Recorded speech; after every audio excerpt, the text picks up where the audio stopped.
नमस्कार दोस्तों, मेरा नाम है रजत राठौर और आप देख रहे हैं आपका अपना YouTube channel let's start now. दोस्तों, आज हम करने वाले हैं संविधान का भाग एक।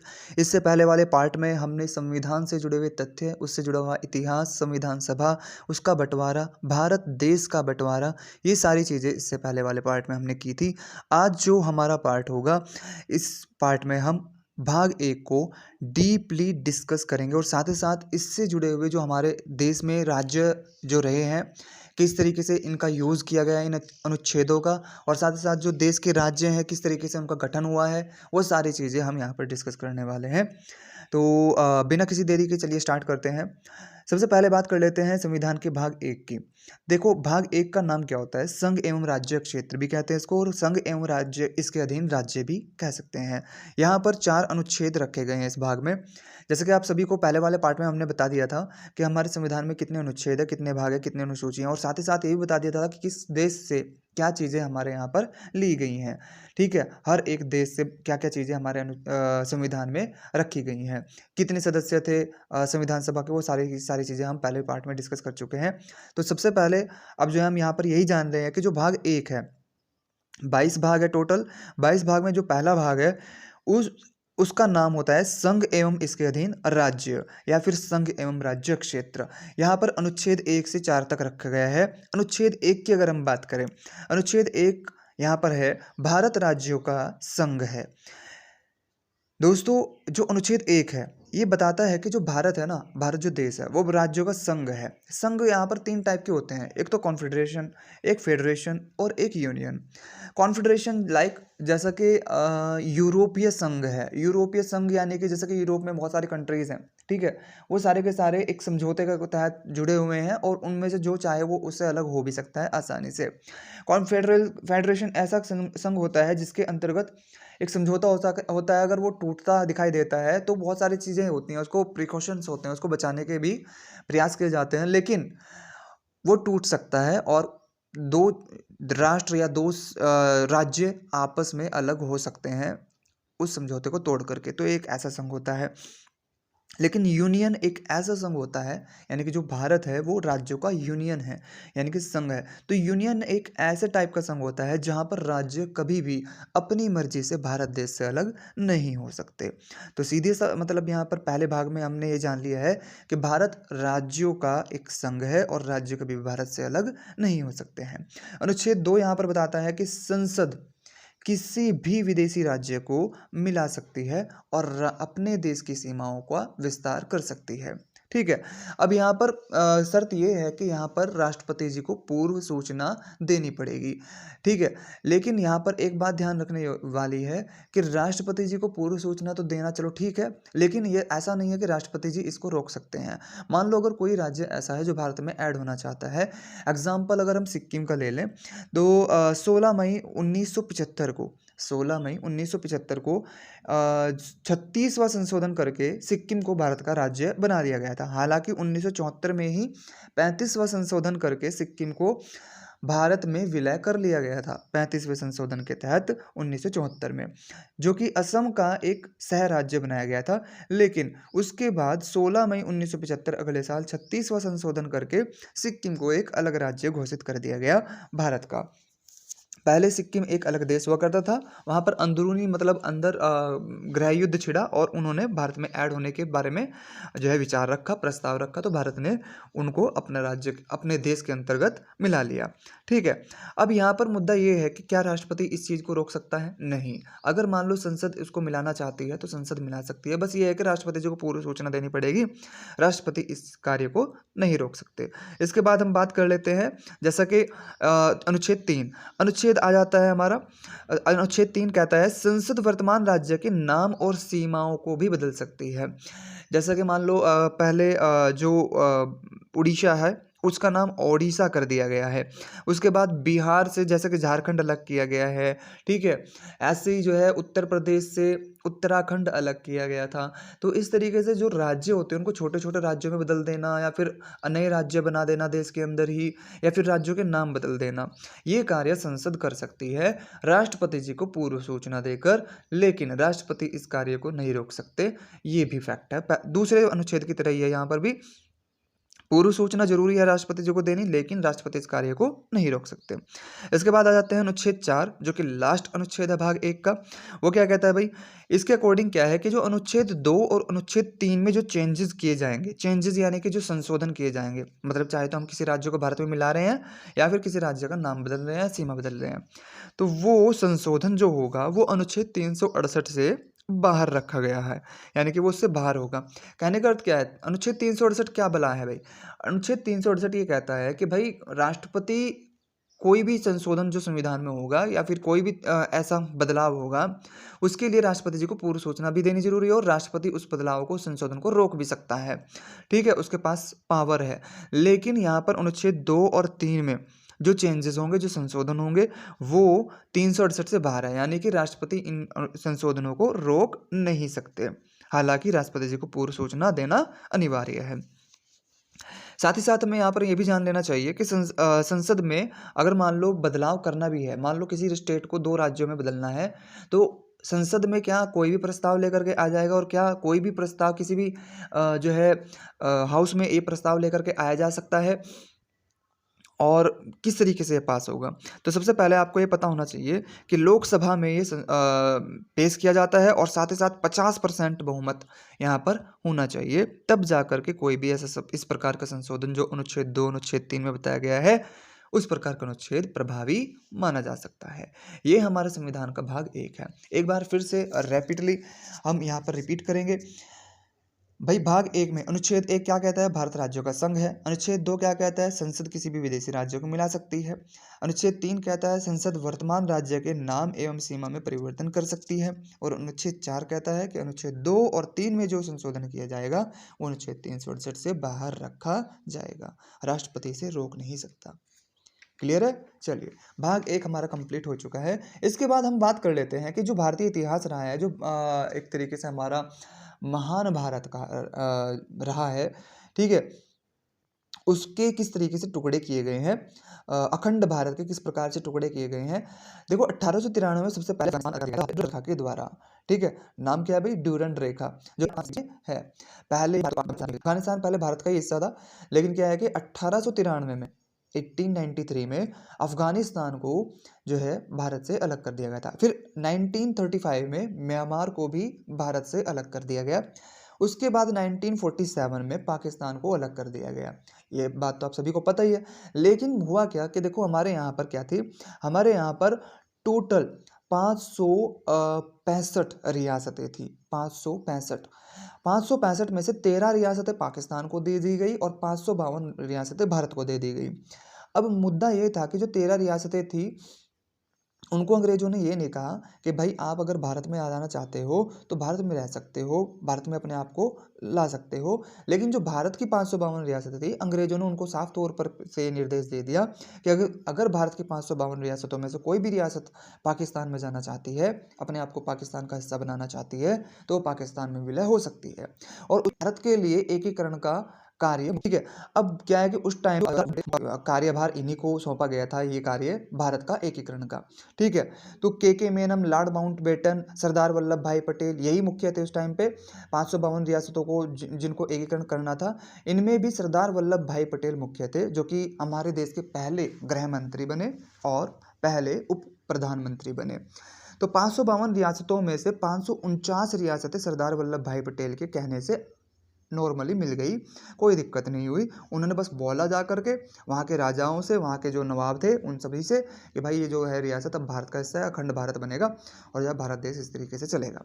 तो वो मान गए बड़े आसानी से, कोई दिक्कत नहीं थी। लेकिन 3 ऐसी रियासतें थी जो कि भारत में विलय होने के लिए तैयार नहीं थी। एक हैदराबाद, जूनागढ़ और जम्मू कश्मीर। हैदराबाद का किस्सा क्या है, हैदराबाद में निजाम थे जो कि पाकिस्तान में मिलना चाहते थे। अब पाकिस्तान में मिलने का मतलब ये नहीं है कि भाई चलो ठीक है, जब तुम मिलना चाहते हो वहीं पाकिस्तान और वहीं पे पश्चिमी पाकिस्तान, बिल्कुल वैसे ही वो हैदराबाद में भी एक पाकिस्तान, 3 पाकिस्तान के रूप में बनाना चाहते थे। तब सरदार पटेल ने वहाँ पर हैदराबाद में पुलिस की वर्दी में सेना भेजी और ऑपरेशन पोलो चलाया। ऑपरेशन पोलो के तहत वहां से निजाम को उखाड़ फेंका और हैदराबाद को जो है भारत का हिस्सा बना लिया गया। इसके बाद हम बात करेंगे जूनागढ़। जूनागढ़ जो कि गुजरात का एक रियासत थी। गुजरात की रियासत में यहाँ का जो शासक था वो मुस्लिम था और मुस्लिम होने के नाते वो पाकिस्तान जाना चाहता था ऑब्वियसली। अब दिक्कत ये थी कि वहाँ की जो जनता थी ज़्यादातर उस रियासत की 90% जनता हिंदू थी। अब हिंदू तो भारत में ही चाहते थे मिलना, तो इस वजह से दिक्कत हो गई। जो जनता थी वहाँ की, उन्होंने गृह मंत्री से बात की आकर के। जो हमारे गृह मंत्री थे सरदार पटेल, उन्होंने वहाँ पर जनमत संग्रह कराया। जनमत संग्रह, इस बात का ध्यान रखेंगे, एक एक पॉइंट को बहुत ध्यान से समझेंगे। ऑपरेशन पोलो कहाँ पर चला गया था भाई? हैदराबाद में, ठीक है। जूनागढ़ में जनमत संग्रह कराया गया था। जनमत संग्रह यानी कि लोगों की वोटिंग कराई गई थी। इस तरीके से जूनागढ़ को भारत का हिस्सा बना लिया गया। और फिर जम्मू कश्मीर का मुद्दा आता है भाई। जम्मू कश्मीर ने कहा कि भाई देखो, हम ना ही तो पाकिस्तान में जाना चाहते हैं, ना ही भारत में आना चाहते हैं, हम तो अलग देश रहना चाहते हैं। उस टाइम पे वहाँ के राजा थे हरि सिंह, आपको याद भी होगा, हरि सिंह जो कि हिंदू थे। हालांकि जो उनके पीएम थे जो कि शेख अब्दुल्ला थे, वो एक मुस्लिम थे। तो जो शेख अब्दुल्ला थे वो पाकिस्तान में मिलना चाहते थे। उन्होंने पाकिस्तान की आर्मी के साथ साठगांठ कर ली और जो है कह दिया कि ठीक है जी, आप जो है हमला कर देना और जो है कश्मीर जो है पूरा का पूरा जम्मू कश्मीर पाकिस्तान का हिस्सा हो जाएगा और इस हरि सिंह को उखाड़ फेंकेंगे। तो हरि सिंह को इतना ध्यान नहीं था कि भाई तुम्हारा जो पीएम है ये तुम्हारे साथ धोखा भी कर सकता है। उसने कहा कि ठीक है जी, हम तो अलग देश रहना चाहते हैं, और भारत ने भी उनका स्वागत किया कि ठीक है भाई, जब अलग देश रहना चाहते हो तो ठीक है, पाकिस्तान में नहीं जाना चाहते हो, ना ही हम में आना चाहते हो, तो अलग देश रहना चाहते हो तो अलग देश रहो। लेकिन हुआ क्या कि वहाँ की जो ज़्यादातर जनता थी वो मुस्लिम थी और जो वहाँ का प्रधानमंत्री था वो भी मुस्लिम था। उन्होंने पाकिस्तान के साथ साठगांठ की और वहाँ से जो है पाकिस्तान ने तब जा करके 1947-48 के आसपास 47 में वहाँ पर जो है हमला कर दिया जम्मू कश्मीर के ऊपर ही। अक्टूबर 1947 में पाकिस्तान ने जम्मू कश्मीर के ऊपर हमला कर दिया। अब वहाँ के राजा हरि सिंह जो है दौड़े दौड़े आए भारत के पास कि भाई जी हमें बचा लो। अब यहाँ के जो गृह मंत्री थे सरदार वल्लभ भाई पटेल, उन्होंने उनके सामने शर्त रख दी कि ठीक है भाई, हम आपको बचा लेंगे और साथ ही साथ आपको निर्देश देते हैं कि आप जो है इस विलय पत्र पर हस्ताक्षर कर दीजिए। यदि जम्मू कश्मीर भारत का हिस्सा बनता है तो हम उसको बचाने के लिए बिल्कुल तैयार है। हरि सिंह ने हस्ताक्षर किए और इस प्रकार जम्मू कश्मीर का विलय भी सदैव के लिए भारत में हो गया। हालांकि उस समय तक कुछ हिस्सा पाकिस्तान ने कब्जा कर लिया था, जो कि आज भी पीओके के नाम से जाना जाता है, पाकिस्तान ऑक्यूपाइड कश्मीर, ठीक है, जिसको आज़ाद कराना बाकी है। खैर, इसके बाद हम बात कर लेते हैं, जैसे ही 552 रियासतें टोटल बनी भारत की। अब मुद्दा यहाँ पर एक आ जाता है कि भाई 552 रियासतें, क्या वो सारे के सारे जैसे देश बनकर के तैयार हुआ था ना, बड़ा देश बनकर के तैयार हुआ, तो कैसे यहाँ का शासन करे? तो ब्रिटिश जो लोग थे उन्होंने भी बहुत मदद की। लॉर्ड माउंटबेटन या फिर वहाँ की जो ब्रिटिश सरकार थी, उन्होंने बहुत हेल्प की इसको कंट्रोल करने के लिए। ऐसी बात नहीं है कि उन्होंने हेल्प नहीं की। तो उन्होंने जो है उनके अकॉर्डिंग यहाँ पर 4 भागों में हमारे देश को बांट दिया गया, ABCD, ठीक है। ए में 9 प्रोविंस को रखा गया, ठीक है, और यहाँ पर बी पार्ट में 9 रियासतों को रखा गया, सी पार्ट में 10 और डी पार्ट में रखा गया यूटीज को। यूटीज यानी कि जो कि केंद्र शासित प्रदेश थे। उस टाइम पे केवल एक ही था, अंडमान निकोबार द्वीप समूह, ठीक है। अब ABCD जो 4 भाग थे, देखो इतना बड़ा देश है, उसको सिर्फ 4 ही भागों में बांटा गया है। 4 ही भागों में उनको एक तरीके से हैंडल किया जा रहा है, 4 भागों में बांट करके हैंडल किया जा रहा है। अब इतने बड़े बड़े पार्ट्स जब बनेंगे, उनमें विविधता भी थी, भाषाओं की भी विविधता थी, संस्कृति की भी विविधता थी और अलग अलग प्रकार की परंपराओं की भी विविधता थी। तो कई बार जनता को ऐसा लगने लगा कि भाई शायद किसी पर्टिकुलर संस्कृति वाले को या फिर किसी पर्टिकुलर लैंग्वेज वाले को जो है एक तरीके से स्किप किया जा रहा है या फिर उस पर ध्यान नहीं दिया जा रहा है। तो उन लोगों ने कहीं ना कहीं आंदोलन करने शुरू कर दिए। आंदोलन भी नहीं, एक छोटी सी मांग रखनी शुरू कर दी कि भाई हमारे जो ये पार्ट है ABCD, इनको छोटे छोटे राज्यों में बनाओ, हमारा एक अलग राज्य बनाओ। इस तरीके की मांग उठने लगी। तो भाषाई आधार पर राज्यों की मांग उठने लगी। अब भाषाई आधार पर, भाषा के आधार पर राज्य बनने चाहिए कि नहीं बनने चाहिए, उस टाइम पे जवाहरलाल नेहरू की सरकार ने एसके धर समिति का गठन किया 1948 में। सन ध्यान रखेंगे। देखो, अगर बात करें हम UPSI और UP पुलिस की कांस्टेबल की तैयारी के लिए अगर बात करें, तो यहाँ पर पॉइंट महत्वपूर्ण क्या रह जाते हैं? एक तो सन याद रखना, एक समितियाँ, और एक उनकी जो है जो हमारे अनुच्छेद है वो कौन से हैं, कहाँ तक है, किस पार्ट में है। लेकिन अगर आप SSC वगैरह की तैयारी करना चाहते हैं तो आपको डीपली इस चीज़ की नॉलेज होनी चाहिए, ठीक है। चलिए आगे बढ़ते हैं। एसके धर समिति ने, जो कि भाषाई आधार पर राज्यों के लिए गठन के लिए तैयार की गई थी कि भाई पता करो कि किस तरीके से जो है भाषाई आधार पर राज्य का गठन किया जा सकता है। तो एसके धर समिति जो कि 1948 में गठित की गई थी, उसने साफ मना कर दिया कि भाषाई आधार पर राज्यों राज्यों का गठन मत कीजिए। इससे देश में कहीं ना कहीं विविधता पैदा होगी और एकता में कमी आएगी। उसके बाद जो है जेवीपी समिति बनाई गई 1948 में। जवाहरलाल नेहरू। वी का मतलब था वल्लभ भाई पटेल, पी का मतलब था पट्टाभिषिता रमैया। ठीक है, तो जेवीपी समिति बनाई गई। इसने भी भाषाई आधार पर राज्यों के गठन का विरोध किया और कहीं ना कहीं पूरे देश में ये बात फैलने लगी कि भाई अब राज्य का गठन भाषाई आधार पर नहीं होगा। उस टाइम पे तेलुगु भाषा के लिए अलग राज्य की मांग करते हुए पेट्टू श्री रामल दास ने भूख हड़ताल शुरू कर दी। ध्यान रखेंगे नाम को, पेट्टू श्री रामल दास ने भूख हड़ताल शुरू कर दी। अब पेट्टू श्री रामल ने भूख हड़ताल जो है 56 दिन की लगातार भूख हड़ताल की और उसके बाद उनकी डेथ हो गई, वो मर गए भूखे प्यासे।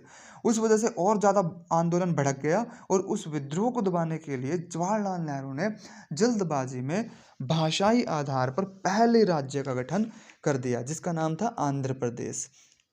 तो याद रखेंगे कि आंध्र प्रदेश का गठन 10 अक्टूबर 1953 में 10 अक्टूबर 1953 में किया गया था और ये पहला ऐसा राज्य था जिसका भाषा के आधार, और भाषा भी कौन सी, तेलुगु भाषा के आधार पर गठित किया गया था, पहला ऐसा राज्य था। ठीक है, अब राज्य गठित कर दिया गया है तो इस पर संविधान संशोधन तो करना ही पड़ेगा।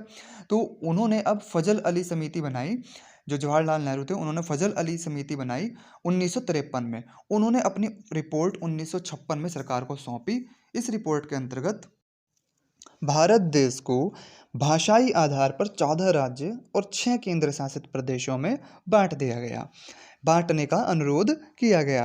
अब इसमें जो फजल अली जी थे ये सुप्रीम कोर्ट के जज थे और 7वां संविधान संशोधन इसके बाद 1956 में किया गया, क्योंकि 1953 में भाई समिति बनी थी और 1953 में ही जो है आंध्र प्रदेश का गठन भी हुआ था। फिर 1953 में समिति बनी, 1956 में इन्होंने रिपोर्ट सौंपी। 7वां संविधान संशोधन इसी समिति की रिपोर्ट के आधार पर 1956 में कर दिया गया। भाषाई आधार पर भारत में 14 राज्य और 6 केंद्र शासित प्रदेशों का गठन किया गया। इसके बाद बात कर लेते हैं, जैसे ये काम निपटता है इसके बाद 1966 में एक और आयोग का गठन किया जाता है, शाह आयोग। अब ये क्यों किया गया था भाई, पेप्सू नाम का एक राज्य था हमारे यहाँ पर। पेप्सू यानी कि फुल फॉर्म है Punjab and east Patiala state union. यहाँ पर भाषाई आधार पर अनेकों समस्याएं पैदा हो रही थी, तो इसको जो आयोग गठित किया गया इसके लिए, समस्याओं को सुलझाने के लिए, शाह आयोग ने हिंदी आधार पर यहाँ पर हरियाणा का गठन कर दिया, पंजाबी भाषा के आधार पर पंजाब का गठन कर दिया, पर्वतीय के आधार पर हिमाचल प्रदेश का गठन, और विवादित क्षेत्र जहाँ पर सभी बोलियाँ बोली जा रही थी, चंडीगढ़ एक यूटी यानी कि केंद्र शासित प्रदेश का गठन कर दिया। तो इस तरीके से पेप्सू राज्य की समस्या का समाधान भी कर दिया गया 1966 में। इस बात का ध्यान रखेंगे, शाह आयोग 1966 में बना था और फजल अली समिति 1953 में। तो यहाँ पर आपका जो है कंप्लीट हो जाता है दोस्तों, और भाग 2 को हम नेक्स्ट वीडियो में करेंगे। अगर आपको ये वीडियो अच्छी लगी है तो प्लीज़ लाइक करें और चैनल को सब्सक्राइब करें। धन्यवाद दोस्तों।